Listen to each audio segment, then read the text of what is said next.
Tout motard connaît les règles de base. Port du casque, ne pas rouler trop vite, signaler ses changements de direction. Mais les États-Unis, fidèles à leur côté hétéroclite, regorgent de lois sur la moto qui font hausser les sourcils. Certaines sont si anciennes qu'on dirait qu'elles ont été rédigées avant l'invention de la roue.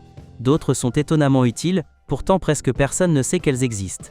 Aujourd'hui, on explore les lois étranges, oubliées ou complètement négligées qui concernent les motards à travers l'Amérique. Des règles qui peuvent vous éviter une contravention, vous surprendre en passant une frontière d'État, ou juste vous fournir une bonne histoire pour le prochain rassemblement.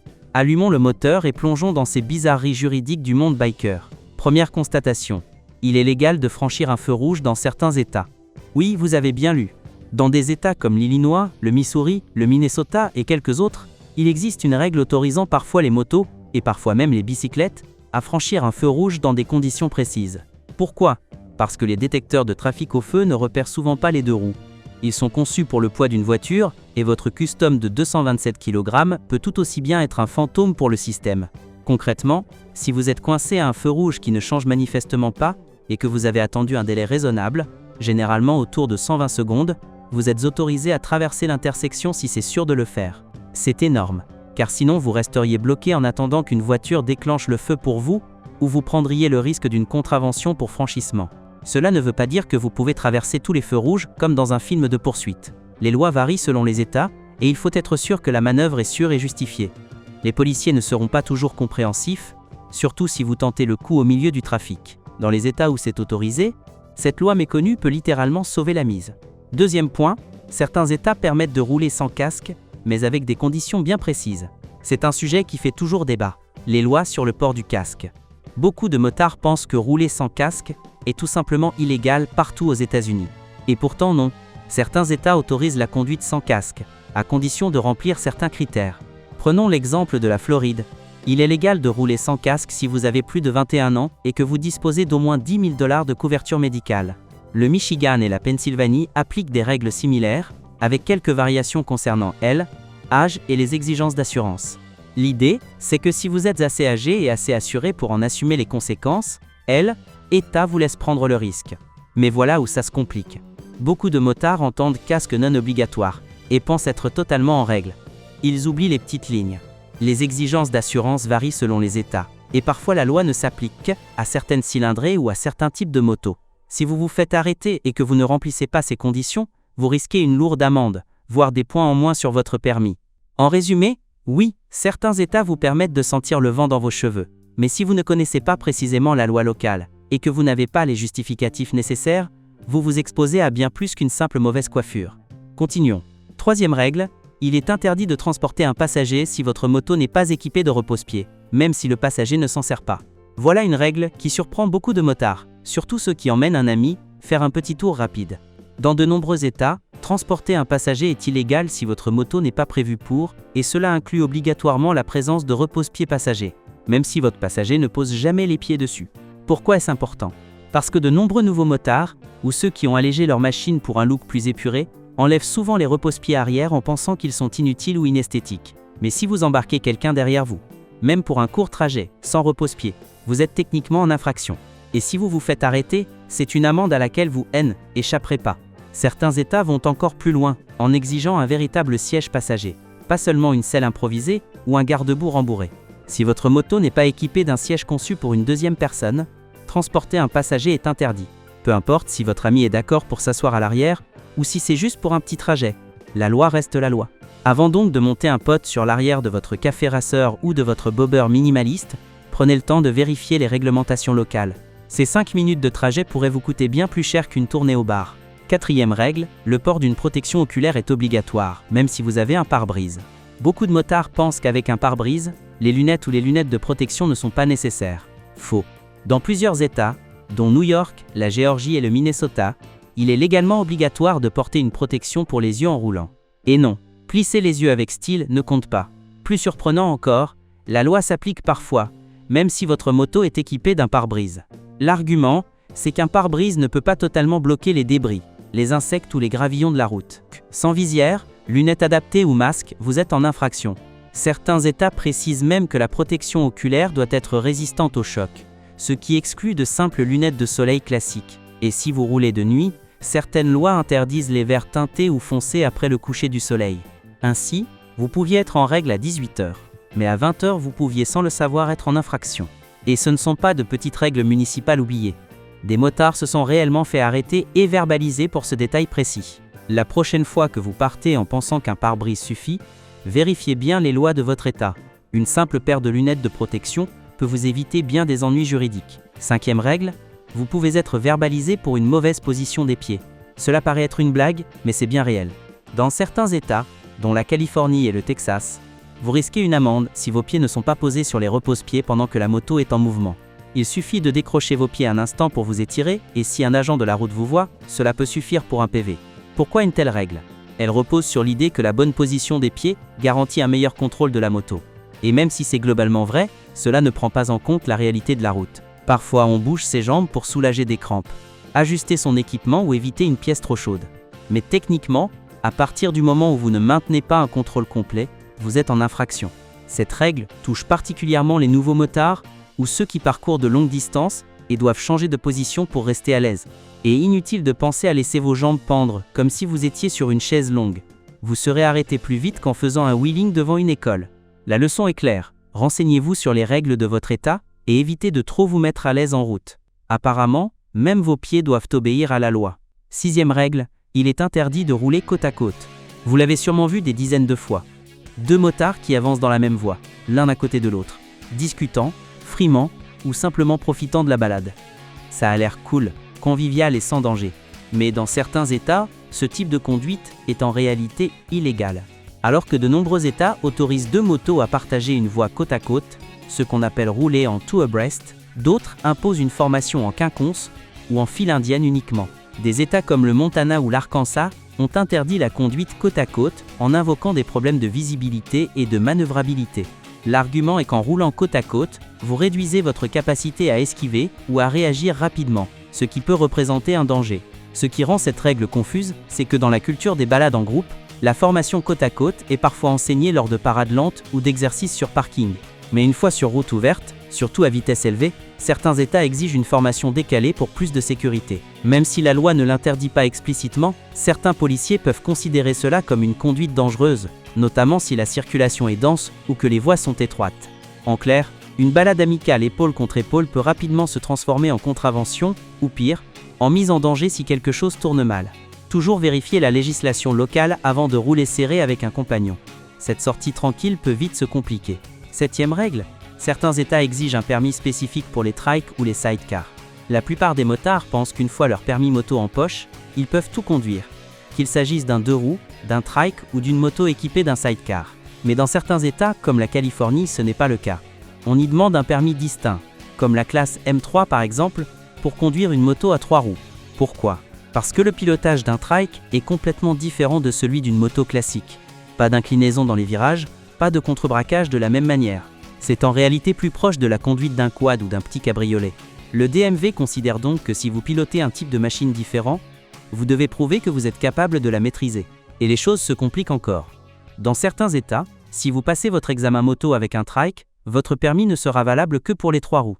Vous n'aurez pas le droit légal de conduire une moto à 2 roues sans repasser un autre examen. Beaucoup se font surprendre, notamment ceux qui achètent un Can-Am ou un sidecar en pensant éviter la difficulté de l'aile, épreuve classique. Si vous envisagez de vous lancer dans le monde du 3 roues, renseignez-vous bien sur les conditions exigées par votre État, car se retrouver avec le mauvais permis pourrait transformer votre nouvelle machine en une coûteuse décoration de jardin. 9e règle, les motos peuvent stationner sur le trottoir. Voilà une loi qui paraît trop belle pour être vraie. Et dans certains endroits, elle l'est réellement. Croyez-le ou non, certaines villes américaines autorisent les motos à se garer sur le trottoir, tant qu'elles ne bloquent pas le passage des piétons. San Francisco est un exemple célèbre. Dans certains secteurs de la ville, il est parfaitement légal de monter sa moto sur le trottoir et de la garer discrètement à L, écart. Mais avant de bondir avec votre Harley sur le premier trottoir venu comme dans un show de cascade, il faut comprendre une chose. Ces règles sont extrêmement locales. Le fait que ce soit légal dans un quartier ne signifie pas que cela s'applique partout.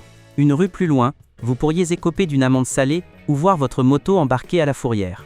Beaucoup de ces lois ont été mises en place pour limiter l'encombrement dû aux motos dans les zones urbaines où les places de stationnement sont rares et où les 2 roues peuvent se faufiler presque partout. C'est logique?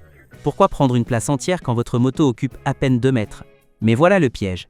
Les flics adorent verbaliser les motos garées sur les trottoirs juste à côté des zones autorisées, et parfois la signalisation est floue. Vous pensez être dans un endroit sûr, mais si vous ne connaissez pas précisément la réglementation locale, vous jouez avec le feu. Donc oui, le stationnement sur trottoir est un avantage discret dans certaines villes. Mais à moins d'avoir lu les règles spécifiques pour cet emplacement exact, ne croyez pas avoir un laissez-passer. La loi peut être de votre côté, ou bien elle peut attendre avec un carnet de contraventions à la main. 10e règle, vous devez avoir un éclairage de plaque d'immatriculation spécifique pour moto. Petite loi étrange mais qu'on ne remarque pas souvent. Dans de nombreux États, votre plaque doit être éclairée par une lumière blanche uniquement, dirigée vers le bas et directement sur la plaque. Pas de LED coloré, pas d'effet clignotant, et surtout pas de lueur bleue façon ovni. Beaucoup de motards, surtout ceux qui customisent, adorent ajouter des kits D, éclairage sous la selle ou des feux colorés sur le garde-boue arrière. Mais ils ne réalisent pas que si la lumière de la plaque est autre que blanche, ou trop faible pour rendre la plaque lisible, ils risquent un contrôle. Certains États exigent même que la lumière soit allumée dès que la moto tourne, de jour comme de nuit. L'application est plus stricte dans des endroits comme le Texas, la Géorgie ou l'Arizona, où les forces de l'ordre verbalisent pour la moindre infraction des équipements. Et si vous envisagez de rouler sans plaque visible ou de la camoufler pour un look épuré, sachez que c'est une voie rapide vers une amende et dans les cas extrêmes, la mise en fourrière de la moto.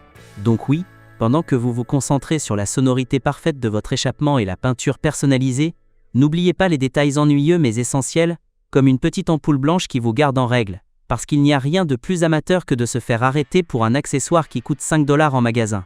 11e règle, vous pouvez rouler sur la bande d'arrêt d'urgence. La plupart du temps, rouler sur le bas-côté d'une route ou d'une autoroute est strictement interdit. C'est perçu comme dangereux, imprudent et illégal dans la grande majorité du pays. Mais il existe quelques exceptions, très spécifiques et locales, qui permettent en réalité de l'utiliser légalement, et cela peut même vous éviter un accident dans un embouteillage.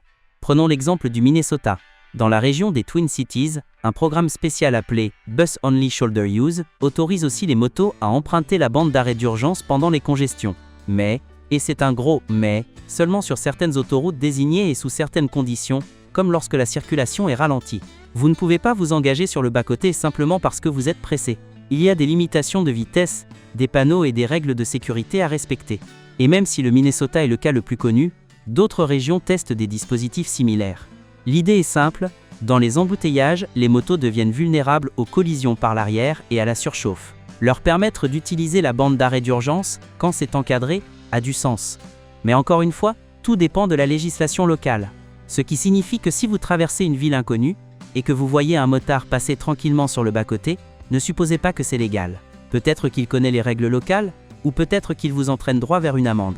La bande d'arrêt d'urgence n'est pas une voie rapide personnelle, mais dans certains endroits, elle peut devenir une véritable bouée de sauvetage légal. À condition bien sûr de connaître les règles avant. 12e règle, l'interfile est légal, ou du moins toléré. Voilà un sujet qui fait toujours débat. Le fait de se faufiler entre les fils de voiture. Dans la majorité des États américains, rouler entre deux fils vous vaudra une amende plus vite que vous ne pouvez dire « California Dreaming ». Mais dans certains États, non seulement c'est autorisé, mais c'est même encouragé. La Californie est le seul État où l'interfile est pleinement légal et inscrit dans le code de la route. Là-bas, les motards peuvent circuler entre les voitures dans les bouchons ou lorsque le trafic est très ralenti. L'idée est simple, réduire les embouteillages, éviter les collisions par l'arrière et fluidifier la circulation pour tout le monde. La California Highway Patrol soutient même cette pratique avec des consignes officielles. Mais l'histoire ne s'arrête pas là. D'autres États commencent à expérimenter des variantes. L'Utah par exemple autorise une forme appelée lane filtering. Un motard peut se glisser entre les voitures arrêtées à un feu, à condition de rester sous les 15 km/h. L'Arizona a récemment adopté une loi similaire, et dans des États comme l'Oregon ou le Montana, l'idée progresse. Le problème, c'est que la plupart des motards ne réalisent pas à quel point ces règles dépendent de l'État. Ce n'est pas parce que vous pouvez filtrer un feu rouge à Salt Lake City que vous pouvez faire la même chose à Phoenix sans risquer une contravention. Si vous traversez les frontières des États, renseignez-vous sur les lois locales. L'interfile peut vous valoir des encouragements dans un endroit et une amende salée dans l'autre. Il faut connaître la différence et ne pas supposer que tous les conducteurs autour de vous savent quelles règles vous appliquez. 13e règle. Les visières teintées sont interdites la nuit. Avouons-le, tout le monde aime une belle visière fumée. Ça vous donne un air de pilote de chasse, ça coupe l'éblouissement du soleil, et ça ajoute une touche de mystère quand vous roulez vers le coucher du soleil. Mais voici une règle à laquelle la plupart des motards ne pensent jamais. Ces mêmes visières teintées sont en réalité interdites la nuit dans plusieurs États américains. Pourquoi ? Parce qu'elles réduisent la visibilité, la vôtre, Et les législateurs, du moins ceux qui ont déjà chevauché une moto, savent à quelle vitesse tout peut mal tourner quand votre champ de vision est compromis. Cette visière sombre peut vous protéger le jour. Mais dès que le soleil disparaît à l'horizon, elle devient un danger. Des États comme la Californie imposent que les visières de casque soient claires ou très légèrement teintées lorsqu'on roule de nuit. Si vous êtes contrôlé après le coucher du soleil avec une visière fumée foncée, vous êtes techniquement en infraction. C'est pareil à New York, dans l'Illinois et dans plusieurs autres États. La plupart des motards ne découvrent cela qu'en recevant une amende, ou pire, en se retrouvant presque aveugle dans un virage sur une route non éclairée. La solution intelligente, échanger sa visière contre une transparente au crépuscule, ou en garder une de secours dans son sac. Il existe aussi des visières photochromiques, qui s'assombrissent au soleil et redeviennent claires la nuit. Certes plus chères, mais elles évitent les tracas et surtout les risques. C'est l'une de ces lois qui relève moins du contrôle que du simple bon sens. Si vous ne voyez pas, vous ne pouvez pas rouler en sécurité. Et si un policier vous surprend avec une visière noire à 22 h, ne soyez pas étonné de voir les gyrophares s'allumer. Voilà donc un tour d'horizon des lois moto les plus étranges, surprenantes et parfois utiles des États-Unis. Certaines peuvent vous tirer d'un mauvais pas, d'autres vous éviter une erreur stupide. Dans tous les cas, les connaître, c'est ce qui distingue les motards imprudents des motards avisés. Et maintenant, c'est à vous. Quelle est la loi la plus étrange sur la moto que vous ayez jamais entendue? Ou mieux encore, vous est-il déjà arrivé d'avoir des ennuis pour quelque chose que vous ne saviez même pas illégal? Partagez-le en commentaire, voyons jusqu'où ce terrier peut nous mener. Et n'oubliez pas d'aimer la vidéo, de vous abonner, et surtout de continuer à rouler intelligemment, car la moitié de la bataille, c'est de connaître les règles. L'autre moitié, c'est de savoir quand les contourner.